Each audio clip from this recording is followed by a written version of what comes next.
Newly obtained video of the gruesome murder of a 72-year-old inmate at a state prison is raising questions about whether older, ill, and disabled inmates should be better protected behind bars. A warning: some of the content we're about to show and discuss is quite disturbing. In August 2014, William Sires was 40 years into a life sentence, which he was serving at the Sousa Baranowski Correctional Center in Shirley, a maximum security facility for the state's most dangerous inmates. In a video exclusively obtained by the New England Center for Investigative Reporting, Sires is seen walking laps with his cane in a common area before engaging in a scuffle with another man. The altercation was broken up by other inmates, but just minutes later, Sires was ambushed and dragged into a cell. An inmate requested a nearby guard close the cell door, which the guard did, and Sires was viciously beaten to death. His is the fifth homicide in a Massachusetts prison since 2000, and some say it points to the dangers the state's aging prison population faces. Joining me is Jenifer McKim, a senior investigative reporter with the New England Center for Investigative Reporting. Jenifer, thanks for being here. Let me start by asking you about this bigger trend that you identify in the article. Why is the number of older prisoners increasing both locally and nationally? So it has been a national trend over the last 2 decades because of tougher laws over the last 2 decades. And so we've seen this number increase. Both there's an aging population of people in America and then these tougher laws, which has seen a really escalation of numbers across the country. When you talk about tougher laws, you're talking about things like mandatory minimums for certain crimes? Correct. Okay.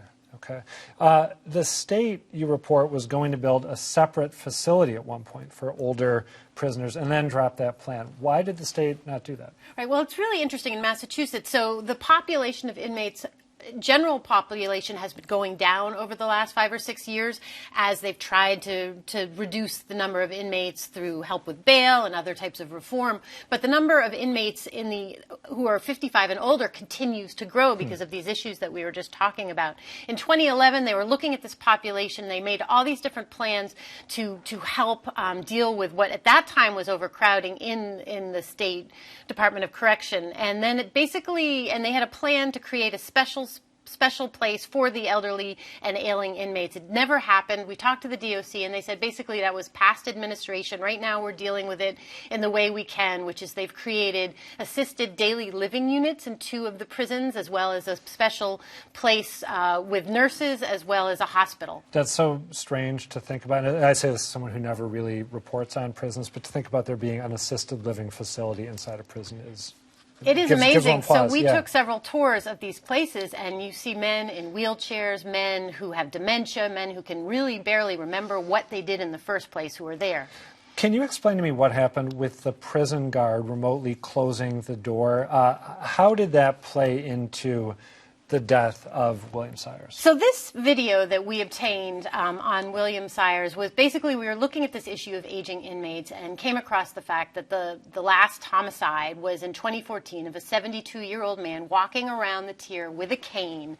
And we wanted to I had heard that there was issues with this case, that he was killed by people way younger than him.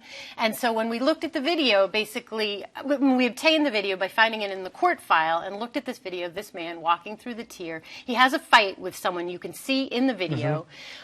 Basically, they start to tussle and then broken up by other inmates, and they continue to walk around. One guy drags him into a cell. Another guy closes the curtain and leaves them in there with who's ultimately his killer, Michael Freeman.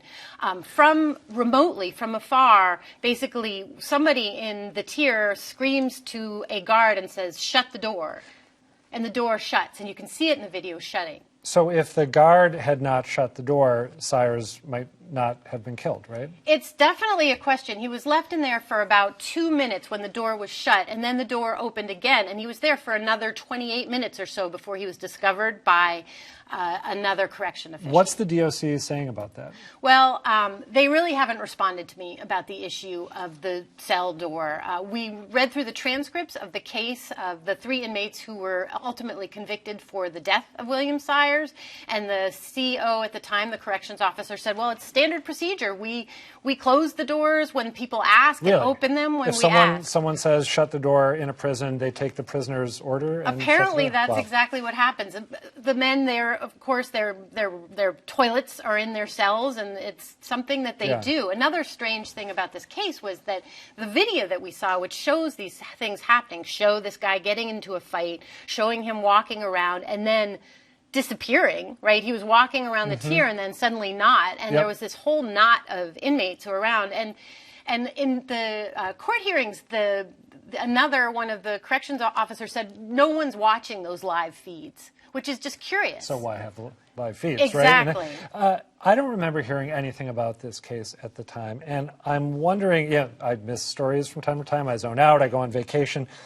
Did we not hear a lot about this because, among other things, the victim was so deeply unsympathetic? He was convicted of killing his mother, right? You report that he was, according to prisoners who did time with him, a profoundly unpleasant human being, right? A racist, among other things, is the claim that one of them makes. Is that why this case didn't get more media attention? Well, what's interesting is that 11 years beforehand, there was the murder of John Gagan, who was, of course, big. He's a defrocked Catholic priest who was convicted of child sexual abuse. Right, and when he was strangled in Sousa Baranowski 11 years before, it was big news, national news. How did they leave that guy in prison to get murdered by somebody else? And there was a big shakeup in the DOC. There was a big study. They had all these people looking into it. People lost their jobs. And some of the findings that they found in the Gagan murder were similar things that happened with Sires. There was only one guard on a tier with a lot of people. He was left in a cell by himself, in a closed cell by himself. There's questions about why an older man should be in the maximum security prison at all. And so, Sires, there was none of that attention. He was buried in a prison cemetery outside of Gardner, and really there's no one there speaking for him. All right, Jenifer McKim, we got to leave it there. Jenifer McKim of the New England Center for Investigative Reporting. Thank you. Thank you very much.